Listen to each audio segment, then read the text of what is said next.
We have to do something. Then they said global warming will kill the world, but then it started getting cooler, so now they could just call it climate change, because that way they can't miss. It's climate change, because if it goes higher or lower, whatever the hell happens, there's climate change. It's the greatest con job ever perpetrated on the world, in my opinion. Climate change, no matter what happens, you're involved in that. No more global warming, no more global cooling. All of these predictions made by the United Nations and many others, often for bad reasons, were wrong. They were made by stupid people that have cost their countries fortunes and given those same countries no chance for success. If you don't get away from this green scam, your country is going to fail. And I'm really good at predicting things, you know. They actually said during the campaign they had a hat, the best-selling hat. Trump was right about everything. And I don't say that in a braggadocious way, but it's true. I've been right about everything. And I'm telling you that if you don't get away from the green energy scam, your country is going to fail. And if you don't stop people that you've never seen before, that you have nothing in common with, your country is going to fail. I'm the president of the United States, but I worry about Europe. I love Europe. I love the people of Europe. And I hate to see it being devastated by energy and immigration. This double-tailed monster destroys everything in its wake, and they cannot let that happen any longer. You're doing it because you want to be nice. You want to be politically correct, and you're destroying your heritage. They must take control strongly and immediately of the unmitigated immigration disaster and the fake energy catastrophe before it's too late. The carbon footprint is a hoax made up by people with evil intentions, and they're heading down a path of total destruction. You know, the carbon footprint, it was a big, big thing a few years ago. I remember hearing about the carbon footprint, and then President Obama would get into Air Force One, a massive Boeing 747, and not a new one, an old one with old engines that spew everything into the atmosphere. He'd talk about the carbon footprint, we must do so. Then he'd get in and he'd fly from Washington to Hawaii to play a round of golf. And then he'd get back onto that big, beautiful plane and he'd fly back and he'd talk about, again, global warming and the carbon footprint. It's a con job. At extreme cost and expense, Europe reduced its own carbon footprint by 37%. Think of that. Congratulations, Europe. Great job. You cost yourself a lot of jobs, a lot of factories closed, but you reduced the carbon footprint by 37%. However, for all of that sacrifice and much more, it's been totally wiped out and then some by a global increase of 54%. Much of it coming from China and other countries that are thriving around China, which now produces more CO2 than all the other developed nations in the world. So all of these countries are working so hard on the carbon footprint, which is nonsense, by the way. It's nonsense. You know, it's interesting. In the United States, we have still radicalized environmentalists, and they want the factories to stop. Everything should stop. No more cows. We don't want cows anymore. I guess they want to kill all the cows. They want to do things that are just unbelievable, and you have it too. But you know, we have a border, strong, and we have a shape, and that shape doesn't just go straight up. That shape is amorphous when it comes to the atmosphere. And if we had the most clean air, and I think we do, we have very clean air. We have the cleanest air we've had in many, many years. But the problem is that other countries, like China, which has air that's a little bit rough, it blows. And no matter what you're doing down here, the air up here tends to get very dirty because it comes in from other countries where their air isn't so clean. And the environmentalists refuse to acknowledge that. Same thing with garbage. In Asia, they dump much of their garbage right into the ocean. And over about a 1 week and 2 week journey, it flows right past Los Angeles. You've seen it. massive amounts of garbage, almost too much to do anything about, flowing past Los Angeles, past San Francisco, and then somebody will get in trouble because he dropped a cigarette on the beach. The whole thing is crazy. The primary effect of these brutal green energy policies has not been to help the environment, but to redistribute manufacturing and industrial activity from developed countries that follow the insane rules that are put down to polluting countries that break the rules and are making a fortune. They're making a fortune. European electricity bills are now 4 to 5 times more expensive than those in China, and 2 to 3 times higher than the United States. And our bills are coming way down. You probably see that our gasoline prices are way down. You know, we have an expression, drill, baby, Nós drill. reduzimos And os that's what we're custos doing. de energia porque nós faremos, como essa previsão, vamos fazer tudo isso, reduzir os custos de energia e os custos diminuíram nos Estados Unidos. Por exemplo, se você olhar nos países em fatura de energia climática, mas nós nos Estados Unidos conseguimos usar eles e evitar aumento da temperatura, porque é muito caro também usar nada e ninguém usa isso. The entire globalist concept asking successful industrialized nations to inflict pain on themselves and radically disrupt their entire societies must be rejected completely and totally, and it must be immediate. Aumento da temperatura, porque é muito caro também usar nada e ninguém usa. Pretending to stop was paying so much more than every country. Others weren't paying. China didn't have to pay until 2030. Russia was given an old standard that was easy to meet, a 1990 standard. But for the United States, we're supposed to pay like $1 trillion. And I said, this is another scam. The fact is, the United States has been taken advantage of by the world for many, many years, but not any longer, as you probably noticed. I unleashed massive energy production and signed historic executive orders to hunt for oil, but we don't have to do much hunting because we have the most oil of any nation anywhere, oil and gas in the world. And if you add coal, we have the most of any nation in the world. Clean, I call it clean, beautiful coal. You can do things today with coal that you couldn't have done 10 years ago, 15 years. So I have a little standing order in the White House. Never use the word coal, only use the words clean, beautiful coal. Sounds much better, doesn't it? But we stand ready to provide any country with abundant, affordable energy supplies if you need them, when most of you do. We're proudly exporting energy all over the world. We're now the largest exporter. In the United States, we want trade and robust commerce with all nations, everybody. We want to help nations. We're going to help nations. But it must also be fair and reciprocal. The challenge with trade is much the same with climate. The countries that followed the rules, all their factories have been plundered. It's really sad to watch. They've been broken. They've been broken by countries that broke the rules.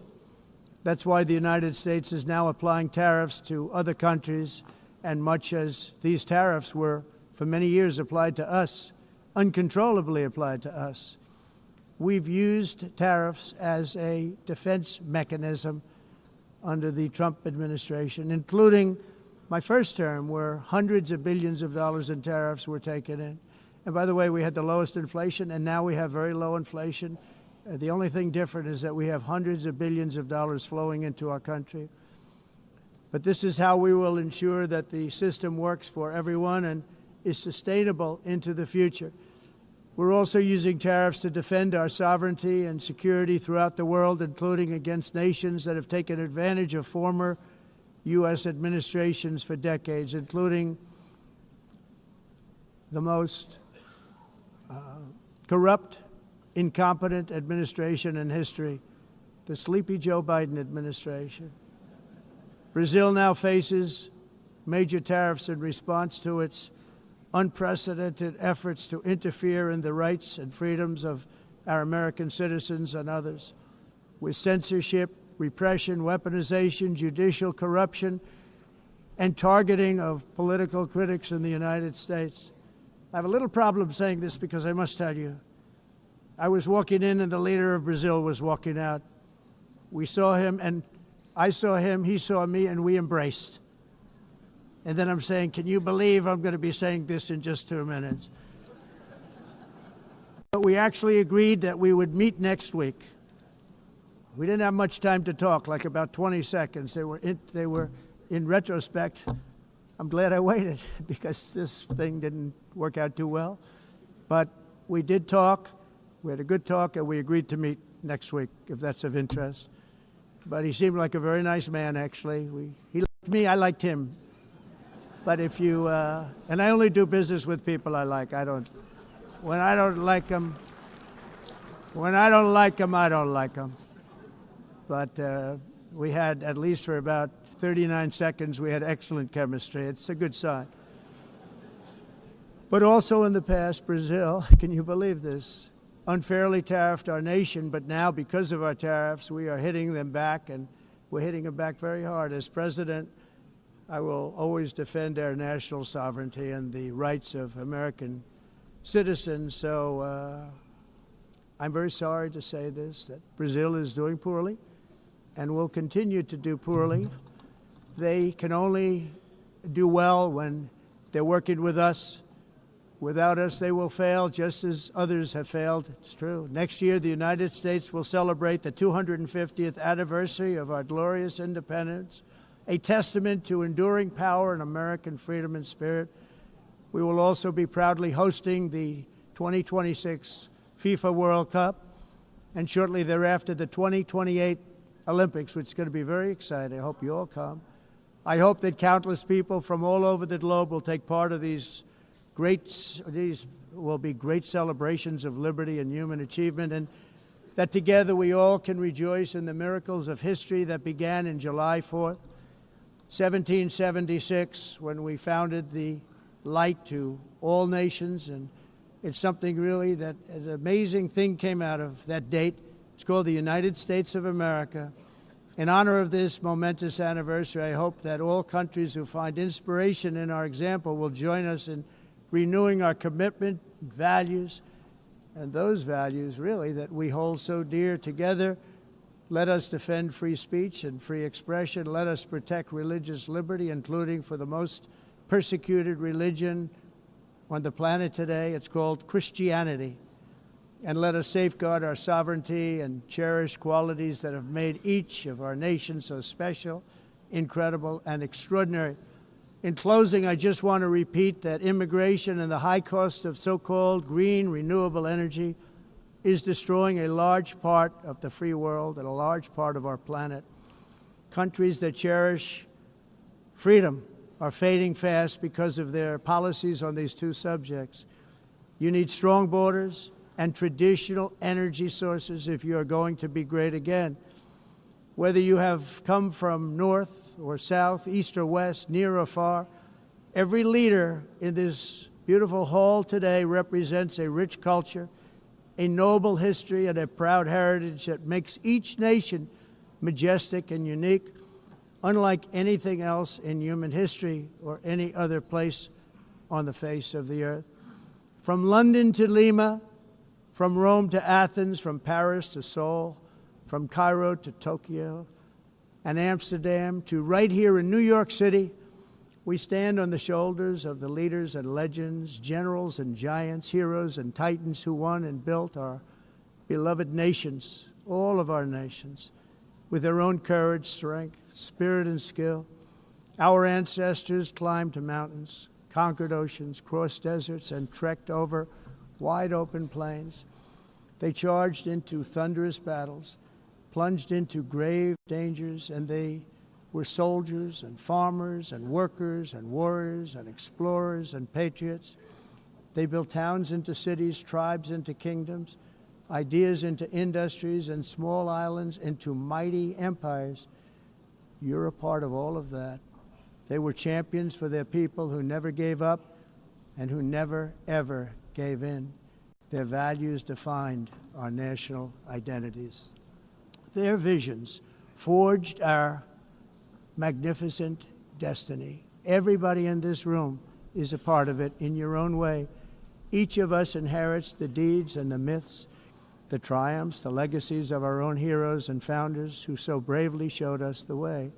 Our ancestors gave everything for homelands that they defended with pride, with sweat, with blood, with life, and with death. Now the righteous task of protecting the nations that they built belongs to each and every one of us.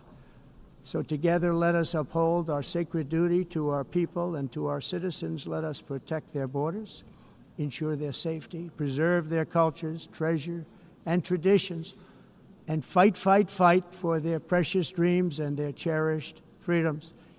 And in friendship and really a beautiful vision, let us all work together to build a bright, beautiful planet, a planet that we all share, a planet of peace and a world that is richer, better, and more beautiful than ever before. That can happen. It will happen. It will happen, and I hope it can happen and start right now, right at this moment. We'll turn it around. We're going to make our countries better, safer, more beautiful. We're going to take care of our people. Thank you very much. It's been an honor. God bless the nations of the world. Thank you very much. Bye.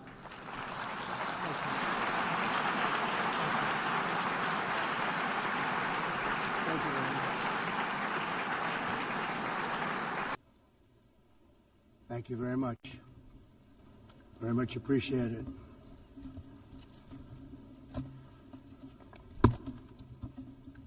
And I don't mind making this speech without a teleprompter, because the teleprompter is not working. I feel very happy to be up here with you nevertheless, and that way you speak more from the heart. I can only say that whoever's operating this teleprompter is in big trouble.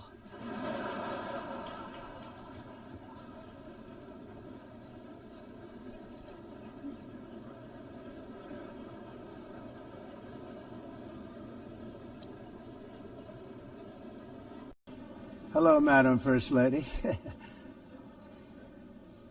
Thank you very much for being here. And Madam President, Mr. Secretary General, First Lady of the United States, distinguished delegates, ambassadors, and world leaders. 6 years have passed since I last stood in this grand hall and addressed a world that was prosperous and at peace in my first term. Since that day, the guns of war have shattered the peace I forged on 2 continents. An era of calm and stability gave way to one of the great crises of our time. And here in the United States, 4 years of weakness, lawlessness, and radicalism under the last administration delivered our nation into a repeated set of disasters. 1 year ago, our country was in deep trouble, but today, just 8 months into my administration, we are the hottest country anywhere in the world, and there is no other country even close. America is blessed with the strongest economy, the strongest borders, the strongest military, the strongest friendships, and the strongest spirit of any nation on the face of the earth. This is indeed the golden age of America. We are rapidly reversing the economic calamity we inherited from the previous administration, including ruinous price increases and record-setting inflation we've never had before. Under my leadership, energy costs are down, gasoline prices are down, grocery prices are down, mortgage rates are down, and inflation has been defeated. The only thing that's up is the stock market, which just hit a record high. In fact, it hit a record high 48 times in the last short period of time. Growth is surging, manufacturing is booming. The stock market, as I said, is doing better than it's ever done. and all of you in this room benefit by that, almost everybody. And importantly, workers' wages are rising at the fastest pace in more than 60 years. And that's what it's all about, isn't it? In 4 years of President Biden, we had less than $1 trillion of new investment into the United States. In just 8 months since I took office, we have secured commitments and money already paid for $17 trillion. Think of it, 4 years, less than $1 trillion, 8 months, much more than $17 trillion is being invested in the United States, and it's now pouring in from all parts of the world. We've implemented the largest tax cuts in American history and the largest regulation cuts in American history, making this once and again the best country on earth to do business. And many of the people in this room are investing in America, and it's turned out to be an awfully good investment during this 8-month period. In my first term, I built the greatest economy in the history of the world. We had the best economy ever, history of the world. And I'm doing the same thing again, but this time it's actually much bigger and even better. The numbers far surpass my record-setting first term. On our southern border, we have successfully repelled a colossal invasion. And for the last 4 months, and that's 4 months in a row, the number of illegal aliens admitted and entering our country has been 0. Hard to believe, because if you look back just a year ago, it was millions and millions of people pouring in from all over the world, from prisons, from mental institutions, drug dealers. All over the world they came. They just poured into our country with the ridiculous open border policy of the Biden administration. Our message is very simple. If you come illegally into the United States, you're going to jail, or you're going back to where you came from, or perhaps even further than that. You know what that means. I want to thank the country of El Salvador for the successful and professional job they've done in receiving and jailing so many criminals that entered our country. And it was under the previous administration that the number became record-setting, and they're all being taken out. They have no choice. And other countries have no choice, because other countries are in the exact same situation with immigration. It's destroying your country, and you have to do something about it.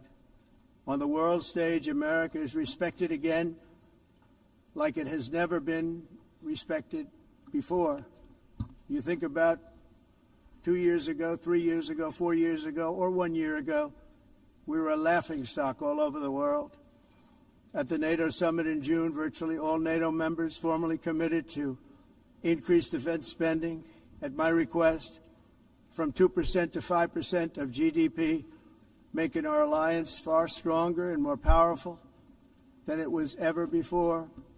In May, I traveled to the Middle East to visit my friends and rebuild our partnerships in the Gulf and those valued relationships with Saudi Arabia, Qatar, and the UAE, and other countries are now, I believe, closer than ever before. My administration has negotiated one historic trade deal after another, including with the United Kingdom, the European Union, Japan, South Korea, Vietnam, Indonesia, the Philippines, Malaysia, and many, many others. Likewise, in a period of just 7 months, I have ended 7 unendable wars. They said they were unendable. You're never going to get them solved. Some were going for 31 years, 2 of them, 31, think of it, 31 years. One was 36 years. One was 28 years. I ended 7 wars. And in all cases, they were raging with countless thousands of people being killed.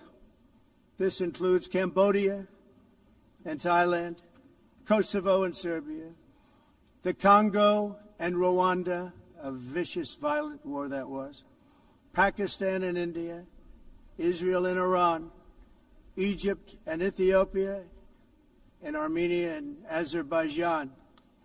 It included all of them. No president or prime minister, and for that matter, no other country has ever done anything close to that. And I did it in just 7 months. It's never happened before. There's never been anything like that. I'm very honored to have done it.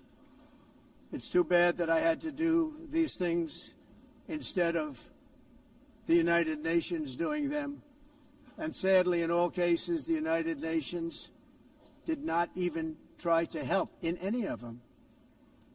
I ended 7 wars, dealt with the leaders of each and every one of these countries, and never even received a phone call from the United Nations offering to help in finalizing the deal. All I got from the United Nations was an escalator that on the way up stopped right in the middle. If the First Lady wasn't in great shape, she would have fallen. But she's in great shape. We're both in good shape. We both stood. And then a teleprompter that didn't work. These are the 2 things I got from the United Nations, a bad escalator and a bad teleprompter. Thank you very much. And by the way, it's working now. It just went on. Thank you. I think I should just do it the other way. It's easier. Thank you very much. I didn't think of it at the time because I was too busy working to save millions of lives. That is the saving and stopping of these wars. But later I realized that the United Nations wasn't there for us. They weren't there.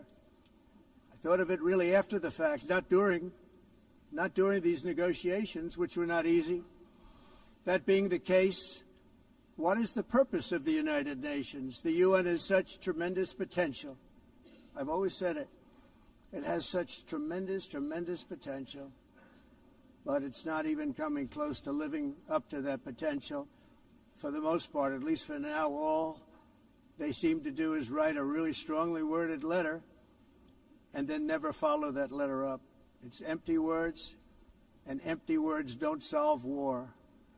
The only thing that solves war and wars is action.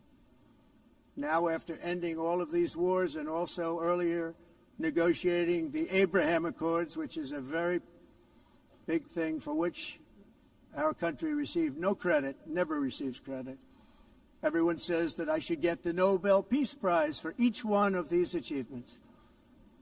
But for me, the real prize will be the sons and daughters who live to grow up with their mothers and fathers, because millions of people are no longer being killed in endless and unglorious wars.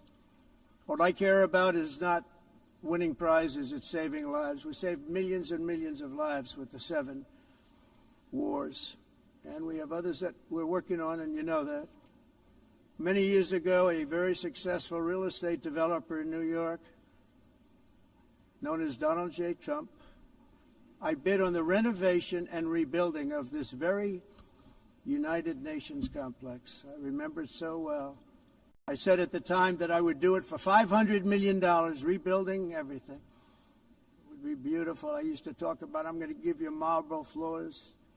They're going to give you terrazzo. I'm going to give you the best of everything. You're going to have mahogany walls. They're going to give you plastic. But they decided to go in another direction, which was much more expensive at the time, and which actually produced a far inferior product. And I realized that they did not know what they were doing when it came to construction, and that their building concepts were so wrong, and the product that they were proposing to build was so bad and so costly. It was going to cost them a fortune. And I said, and wait till you see the overruns. Well, I turned out to be right. They had massive cost overruns and spent between $2 and $4 billion on the building and did not even get the marble floors that I promised them. You walk on terrazzo. Do you notice that? As far as I'm concerned, frankly, looking at the building and getting stuck on the escalator, they still haven't finished the job. They still haven't finished. That was years ago. The project was so corrupt that Congress actually asked me to testify before them on the tremendous waste of money, because it turned out that they had no idea what it was, but they knew it was anywhere between $2 and $4 billion as opposed to $500 million with a guarantee. But they had no idea, and I said it cost much more than $5 billion. Unfortunately, many things in the United Nations are happening just like that, but on an even much bigger scale, much, much bigger. Very sad to see whether the UN can manage to play a productive role. I've come here today to offer the hand of American leadership and friendship to any nation in this assembly that is willing to join us in forging a safer, more prosperous world. And it's a world that we'll be much happier with. A dramatically better future is within our reach. But to get there, we must reject the failed approaches of the past and work together to confront some of the greatest threats in history. There is no more serious danger to our planet today than the most powerful and destructive weapons ever devised by man, of which the United States, as you know, has many. Just as I did in my first term, I've made containing these threats a top priority, starting with the nation of Iran. My position is very simple. The world's #1 sponsor of terror can never be allowed to possess the most dangerous weapon. That's why, shortly after taking office, I sent the so-called Supreme Leader a letter making a generous offer. I extended a pledge of full cooperation in exchange for a suspension of Iran's nuclear program. The regime's answer was to continue their constant threats to their neighbors and U.S. interests throughout the region and some great countries that are right nearby. Today, many of Iran's former military commanders, in fact, I can say almost all of them, are no longer with us. They're dead. And 3 months ago, in Operation Midnight Hammer, 7 American B-2 bombers dropped the 14 30,000-pound each bombs on Iran's key nuclear facilities, totally obliterating everything. No other country on earth could have done what we did. No other country has the equipment to do what we did. We have the greatest weapons on earth. We hate to use them. But we did something that for 22 years people wanted to do. With Iran's nuclear enrichment capacity demolished, I immediately brokered an end to the 12-day war, as it's called, between Israel and Iran, with both sides agreeing to fight no longer. As everyone knows, I have also been deeply engaged in seeking a ceasefire in Gaza. Have to get that done. Have to get it done. Unfortunately, Hamas has repeatedly rejected reasonable offers to make peace. We can't forget October 7th, can we? Now, as if to encourage continued conflict, some of this body is seeking to unilaterally recognize a Palestinian state. The rewards would be too great for Hamas terrorists for their atrocities. This would be a reward for these horrible atrocities, including October 7th, even while they refuse to release the hostages or accept a ceasefire. Instead of giving to Hamas and giving so much, because they've taken so much, they have taken so much. This could have been solved so long ago. But instead of giving in to Hamas's ransom demands, those who want peace should be united with one message: release the hostages now. Just release the hostages now. Thank you.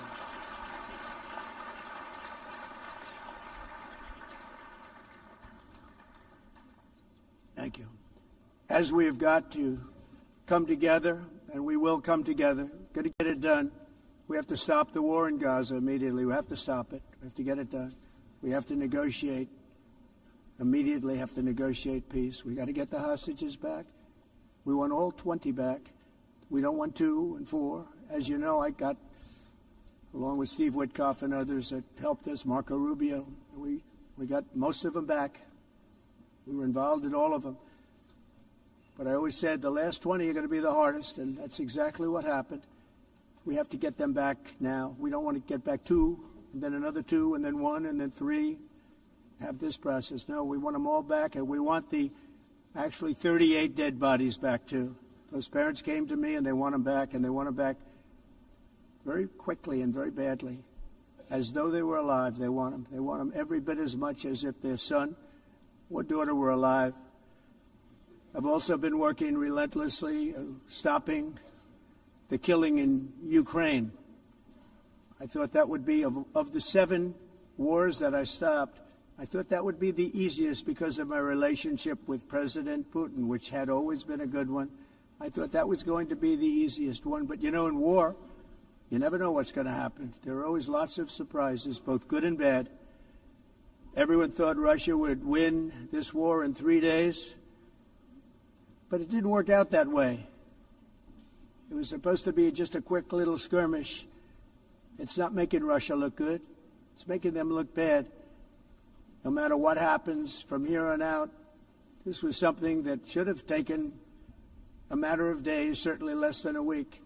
And they've been fighting for 3.5 years and killing anywhere from 5,000 to 7,000 young soldiers, mostly soldiers, on both sides, every single week, from 5,000 to 7,000 dead young people, and some in cities, much smaller numbers, where rockets are shot, where drones are dropped. This war would never have started if I were president. This was a war that should have never happened. It shows you what leadership is, what bad leadership can do to a country. Look what happened to the United States, and look where we are right now in just a short period of time. The only question now is how many more lives will be needlessly lost on both sides. China and India are the primary funders of the ongoing war by continuing to purchase Russian oil. But inexcusably, even NATO countries have not cut off much Russian energy and Russian energy products, which, as you know, I found out about 2 weeks ago, and I wasn't happy.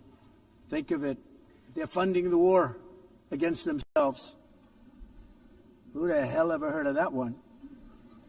In the event that Russia is not ready to make a deal to end the war, then the United States is fully prepared to impose a very strong round of powerful tariffs, which would stop the bloodshed, I believe, very quickly. But for those tariffs to be effective, European nations, all of you are gathered here right now, would have to join us in adopting the exact same measures. I mean, you're much closer to the city. We have an ocean in between. You're right there. And Europe has to step it up. They can't be doing what they're doing. They're buying oil and gas from Russia while they're fighting Russia. It's embarrassing to them, and it was very embarrassing to them when I found out about it, I can tell you that. They have to immediately cease all energy purchases from Russia. Otherwise, we're all wasting a lot of time. So I'm ready to discuss this. We're going to discuss it today with the European nations, all gathered here. I'm sure they're thrilled to hear me speak about it, but that's the way it is. I like to speak my mind and speak the truth. As we seek to reduce the threat of dangerous weapons today, I'm also calling on every nation to join us in ending the development of biological weapons once and for all. And biological is terrible, and nuclear is even beyond, and we include nuclear in that. We want to have a cessation of the development of nuclear weapons. We know, and I get to view it all the time. Sir, would you like to see? And I look at weapons that are so powerful that we just can't ever use them. If we ever use them, the world literally might come to an end. There would be no United Nations to be talking about. There would be no nothing.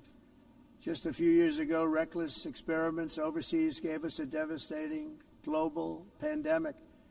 Yet despite that worldwide catastrophe, many countries are continuing extremely risky research into bioweapons and man-made pathogens. This is unbelievably dangerous. To prevent potential disasters, I'm announcing today that my administration will lead an international effort to enforce biological weapons convention, which is going to be meeting with the top leaders of the world by pioneering an AI verification system that everyone can trust. Hopefully the UN can play a constructive role, and it will also be one of the early projects under AI. Let's see how good it is, because a lot of people are saying it could be one of the great things ever, but it also can be dangerous, but it could be put to tremendous use and tremendous good, and this would be an example of that. Not only is the UN not solving the problems it should, too often, it's actually creating new problems for us to solve. The best example is the #1 political issue of our time, the crisis of uncontrolled migration. It's uncontrolled. Your countries are being ruined. The United Nations is funding an assault on Western countries and their borders. In 2024, the UN budgeted $372 million in cash assistance to support an estimated 624,000 migrants journeying into the United States. Think of that. The UN is supporting people that are illegally coming into the United States, and then we have to get them out. The UN also provided food, shelter, transportation, and debit cards to illegal aliens. Can you believe that? On the way to infiltrate our southern border. Millions of people came through that southern border. Just a year ago, millions and millions of people were pouring in, 25 million altogether over the 4 years of the incompetent Biden administration. And now we have it stopped, totally stopped. In fact, they're not even coming anymore because they know they can't get through. But what took place is totally unacceptable. The UN is supposed to stop invasions, not create them and not finance them.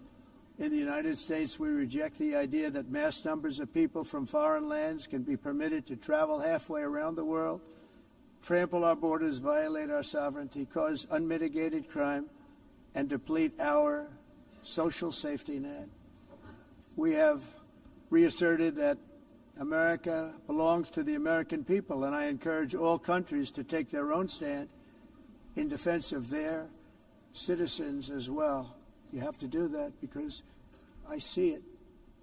I'm not mentioning names. I see it, and I could call every single one of them out. You're destroying your countries. They're being destroyed. Europe is in serious trouble. They've been invaded by a force of illegal aliens like nobody's ever seen before. Illegal aliens are pouring into Europe. Nobody is ever, and nobody's doing anything to change it, to get them out. It's not sustainable. And because they choose to be politically correct, they're doing just absolutely nothing about it. And I have to say, I look at London, where you have a terrible mayor, terrible mayor, and it's been so changed. Now they want to go to Sharia law, but you're in a different country. You can't do that. Both the immigration and their suicidal energy ideas will be the death of Western Europe if something is not done immediately. This cannot be sustained. What makes the world so beautiful is that each country is unique. But to stay this way, every sovereign nation must have the right to control their own borders. You have the right to control your borders, as we do now, and to limit the sheer numbers of migrants entering their countries and paid for by the people of that nation that were there and that built that particular nation at the time. They put their blood, sweat, tears, money into that country, and now they're being ruined. Proud nations must be allowed to protect their communities and prevent their societies from being overwhelmed by people they have never seen before, with different customs, religions, with different everything. Where migrants have violated laws, lodged false asylum claims, or claimed refugee status for illegitimate reasons, they should, in many cases, be immediately sent home. And while we will always have a big heart for places and people that are struggling and truly compassionate, answers will be given. We have to solve the problem, and we have to solve it in their countries, not create new problems in our countries. And we are very helpful to a lot of countries that are just not able to send their people anymore. They used to send them to us in caravans of 25,000, 30,000 people each. These massive caravans of people pouring into our country totally unchecked and unvetted. But not anymore. According to the Council of Europe in 2024, almost 50% of inmates in German prisons were foreign nationals or migrants. In Austria, the number was 53% of the people in prisons were from places that weren't from where they are now. In Greece, the number was 54%, and in Switzerland, beautiful Switzerland, 72% of the people in prisons are from outside of Switzerland. When your prisons are filled with so-called asylum seekers who repaid kindness, and that's what they did, they repaid kindness with crime. It's time to end the failed experiment of open borders. You have to end it now. See, I can tell you, I'm really good at this stuff. Your countries are going to hell. In America, we've taken bold action to swiftly shut down uncontrolled migration. Once we started detaining and deporting everyone who crossed the border and removing illegal aliens from the United States, they simply stopped coming. They're not coming anymore. We're getting a lot of credit, but they're not coming anymore. This was a humanitarian act for all involved because on the trips up, thousands of people a week were dying. Women were being raped. Nobody's ever seen anything like it. Raped, horribly beaten, raped. On the trip up, the journey up, it was a long walk. It was a long, arduous journey, indeed. And it was also a historic victory against human trafficking throughout the region. What we did was a victory, and we saved so many lives of people that wouldn't make the journey. That journey was loaded up with death. Loaded up with death. Dead bodies all along the roads of jungles. To get up, they go through jungles, they go through areas so hot you couldn't breathe. They were dying of suffocation, areas so hot that you couldn't breathe. Dead bodies all over. By them not coming, we're saving tremendous numbers of lives. My people have done a fantastic job in doing what they did, and the American public agrees with it. I mean, I was very proud to see this morning I have the highest poll numbers I've ever had. Part of it is because of what we've done on the border. I guess the other part is what we've done on the economy. Joe Biden's policies empowered murderous gangs, human smugglers, child traffickers, drug cartels, and prisoners from all over the world. The previous administration also lost nearly 300,000 children. Think of that. They lost more than 300,000 children, little children, who were trafficked into the United States on the Biden watch, many of whom have been raped, exploited, and abused, and sold. Sold. Nobody talks about that. The fake news doesn't write about it. With many others, young children who are missing or dead. And we found a lot of these children, and we're sending them back, and we've been sending them back to their parents. They said, nobody knows who they are. They said, where do you come from? And they'll give us a country, and we'll find out, and we'll figure it out, and we'll bring them back to their homes. And the mother and father rush to the door, and their tears in their eyes. They can't believe that they're seeing their son or daughter, their little son or daughter again. We've done almost 30,000 of them so far. Any system that results in the mass trafficking of children is inherently evil. Yet that is exactly what the globalist migration agenda has done, and it's what it's all about. In America, those days, as you know, are over. The Trump administration is working, and we are continuing to work to track down the villains that are causing this problem, and also, as I said, to get back the 30,000 we've already returned. Now I think we're going to have another. We're going to find a lot. You're not going to find all of them. 300, more than 300,000. They're lost or they're dead. They're lost or they're dead because of the animals that did this. To protect our citizens, I've also designated multiple savage drug cartels as far as and you see this, and you see it happening right before your eyes. Let's put it this way. People don't like taking big loads of drugs in boats anymore. There aren't too many boats that are traveling on the seas by Venezuela. They tend not to want to travel very quickly anymore. And we've virtually stopped drugs coming into our country by sea. We call them the water drugs. They kill hundreds of thousands of people. I've also designated multiple savage drug cartels as far as foreign terrorist organizations, along with two bloodthirsty transnational gangs, probably the worst gangs anywhere in the world, MS-13 and Tren de Aragua. Tren de Aragua is from Venezuela, by the way. Such organizations torture, maim, mutilate, and murder with impunity. They're the enemies of all humanity. For this reason, we've recently begun using the supreme power of the United States military to destroy Venezuelan terrorists and trafficking networks led by Nicolas Maduro. To every terrorist thug smuggling poisonous drugs into the United States of America, please be warned that we will blow you out of existence. That's what we're doing. We have no choice. Can't let it happen. They're destroying. I believe we lost 300,000 people last year to drugs, 300,000. Fentanyl and other drugs. Each boat that we sink carries drugs that would kill more than 25,000 Americans. We will not let that happen. Energy is another area where the United States is now thriving like never before. We're getting rid of the falsely named renewables. By the way, they're a joke.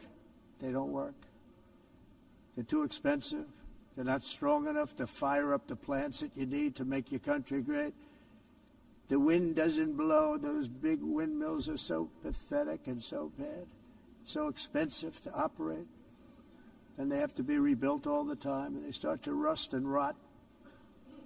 Most expensive energy ever conceived, and it's actually energy. You're supposed to make money with energy, not lose money. You lose money, the governments have to subsidize. You can't put them out without massive subsidies. And most of them are built in China, and I give China a lot of credit. They build them, but they have very few wind farms. So why is it that they build them and they send them all over the world, but they barely use them? You know what they use? Coal. They use gas. They use almost anything, but they don't like wind. But they sure as hell like selling the windmills. Europe, on the other hand, is a long way to go, with many countries being on the brink of destruction because of the green energy agenda. And I give a lot of credit to Germany. Germany was being led down a very sick path, both on immigration, by the way, and on energy. They were going green, and they were going bankrupt. And the new leadership came in, and they went back to where they were, with fossil fuel and with nuclear, which is good. It's now safe. You can do it properly. But they went back to where they were, and they opened up a lot of different plants, energy-producing plants, and they're doing well. I give Germany a lot of credit for that. They've said this is a disaster, what's happening. They were going all green. All green is all bankrupt. That's what it represents. And it's not politically correct. I'll be very badly criticized for saying it, but I'm here to tell the truth. I don't care. It doesn't matter to me. I'm in New York City. I'm feeling a lot safer. Crime, we're getting crime down. And by the way, speaking of crime, Washington, D.C. was the crime capital of America. Now it's after 12 days, it's a totally safe city. Everyone's going out to dinner. They're going out to restaurants. Your wife can walk down the middle of the street with or without you. Nothing's going to happen. My people have done a fantastic job. And yes, I called in the National Guard, and the National Guard took care of business. And they weren't politically correct, but they took care of business. We got 1,700 career criminals out, brought them back to where they came from, the countries where they came from, or put them in jails. Washington, D.C. is now a totally safe city again, and I welcome you to come. In fact, we'll have dinner together at a local restaurant, and we'll be able to walk. We don't have to go by an armor-plated vehicle. We'll walk right over there from the White House. They've given up their powerful edge, a lot of the countries that we're talking about, in oil and gas, such as essentially closing the great North Sea oil. Oh, the North Sea, I know it so well. Aberdeen was the oil capital of Europe, and there's tremendous oil that hasn't been found in the North Sea. tremendous oil. And I was with the prime minister I respect and like a lot, and I said, you're sitting with the greatest asset. They essentially closed it by making it so highly taxed that no developer, no oil company can go there. They have tremendous oil left, and more importantly, they have tremendous oil that hasn't even been found yet. And what a tremendous asset for the United Kingdom. And I hope the Prime Minister is listening, because I told it to him 3 days in a row. That's all he heard. North Sea oil, North Sea, because I want to see them do well. I want to stop seeing them ruining that beautiful Scottish and English countryside with windmills and massive solar panels that go 7 miles by 7 miles, taking away farmland. But we're not letting this happen in America. In 1982, the executive director of the United Nations Environmental Program predicted that by the year 2000, climate change would cause a global catastrophe. He said that it will be irreversible, as any nuclear holocaust would be. This is what they said at the United Nations. What happened? Here we are. Another UN official stated in 1989 that within a decade, entire nations could be wiped off the map by global warming. Not happening. You know, it used to be global cooling. If you look back years ago in the 1920s and the 1930s, they said, global cooling will kill the world. We have to do something. Then they said global warming will kill the world. But then it started getting cooler. So now they could just call it climate change, because that way they can't miss. It's climate change. Because if it goes higher or lower, whatever the hell happens, there's climate change. It's the greatest con job ever perpetrated on the world, in my opinion. Climate change, no matter what happens, you're involved in that. No more global warming, no more global cooling. All of these predictions made by the United Nations and many others, often for bad reasons, were wrong. They were made by stupid people that have cost their countries fortunes and given those same countries no chance for success. If you don't get away from this green scam, your country is going to fail. And I'm really good at predicting things, you know. They actually said during the campaign they had a hat, the best-selling hat. Trump was right about everything. And I don't say that in a braggadocious way, but it's true. I've been right about everything. And I'm telling you that if you don't get away from the green energy scam, your country is going to fail. And if you don't stop people that you've never seen before, that you have nothing in common with, your country is going to fail. I'm the President of the United States, but I worry about Europe. I love Europe. I love the people of Europe. And I hate to see it being devastated by energy and immigration. This double-tailed monster destroys everything in its wake, and they cannot let that happen any longer. You're doing it because you want to be nice. You want to be politically correct, and you're destroying your heritage. They must take control strongly and immediately of the unmitigated immigration disaster and the fake energy catastrophe before it's too late.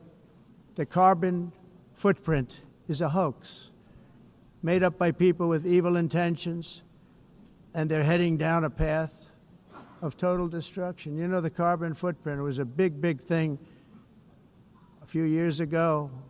I remember hearing about the carbon footprint, and then President Obama would get into Air Force One, a massive Boeing 747, and not a new one, an old one with old engines that spew everything into the atmosphere. He'd talk about the carbon footprint, we must do so. Then he'd get in and he'd fly from Washington to Hawaii to play a round of golf. And then he'd get back onto that big, beautiful plane and he'd fly back and he'd talk about, again, global warming and the carbon footprint. It's a con job. At extreme cost and expense, Europe reduced its own carbon footprint by 37%. Think of that. Congratulations, Europe. Great job. You cost yourself a lot of jobs, a lot of factories closed, but you reduced the carbon footprint by 37%. However, for all of that sacrifice and much more, it's been totally wiped out and then some by a global increase of 54%. much of it coming from China and other countries that are thriving around China, which now produces more CO2 than all the other developed nations in the world. So all of these countries are working so hard on the carbon footprint, which is nonsense, by the way. It's nonsense. You know, it's interesting. In the United States, we have still radicalized environmentalists, and they want the factories to stop. Everything should stop. No more cows. We don't want cows anymore. I guess they want to kill all the cows. They want to do things that are just unbelievable, and you have it too. But, you know, we have a border, strong, and we have a shape, and that shape doesn't just go straight up. That shape is amorphous when it comes to the atmosphere. And if we had the most clean air, and I think we do, we have very clean air. We have the cleanest air we've had in many, many years. But the problem is that other countries, like China, which has air that's a little bit rough, it blows. And no matter what you're doing down here, the air up here tends to get very dirty because it comes in from other countries where their air isn't so clean. And the environmentalists refuse to acknowledge that. Same thing with garbage. In Asia, they dump much of their garbage right into the ocean. And over about a 1 week and 2 week journey, it flows right past Los Angeles. You've seen it. Massive amounts of garbage, almost too much to do anything about, flowing past Los Angeles, past San Francisco. And then somebody will get in trouble because he dropped a cigarette on the beach.